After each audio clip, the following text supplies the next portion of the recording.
Sir, আমি parts of speech ভালোভাবে বুঝতে পারছি না, একটু বুঝিয়ে বলবেন? অবশ্যই। পার্টস অফ স্পিচ হল কথার শ্রেণীবিভাগ। পার্টস অফ স্পিচ ৮ প্রকার। সেগুলো কি কি স্যার? সেগুলো হলো noun, pronoun, adjective, verb, adverb, preposition, conjunction and interjection. Sir, এক একটা বুঝিয়ে বলবেন? কোনো কিছুর নামকে নাউন বলে, যেমন বুক, রহিম, স্কুল ইত্যাদি। নাউনের পরিবর্তে যে শব্দ বসে তাকে প্রোনাউন বলে, যেমন হি, শি, ইট।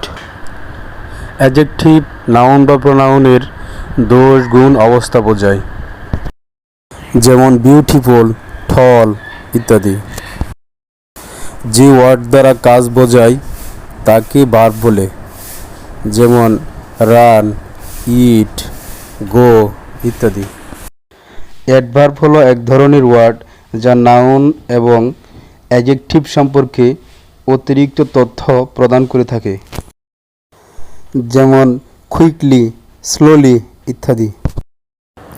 প্রিপজিশন হলো যে ওয়ার্ড নাউন বা প্রোনাউনের পূর্বে বসে সেই নাউন বা প্রোনাউনের সাথে বাক্যের অন্যান্য ওয়ার্ডের সম্পর্ক স্থাপন করে।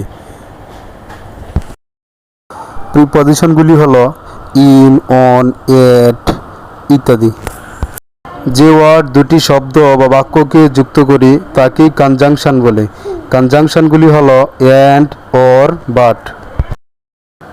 ইন্টারজেকশন হলো যে ওয়ার্ড দ্বারা মনের আকস্মিক অনুভূতি, যেমন সুখ, দুঃখ, আনন্দ, বেদনা ইত্যাদি প্রকাশ পায়, যেমন hurray, we have won the game, যা দ্বারা মনের আনন্দ বোঝায়। Alas, he is no more in the world, যা দ্বারা মনের কষ্ট বোঝায়।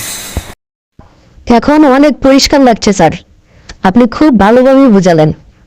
ধন্যবাদ রিনা। নিয়মিত চর্চা করলে আর ভুল হবে না।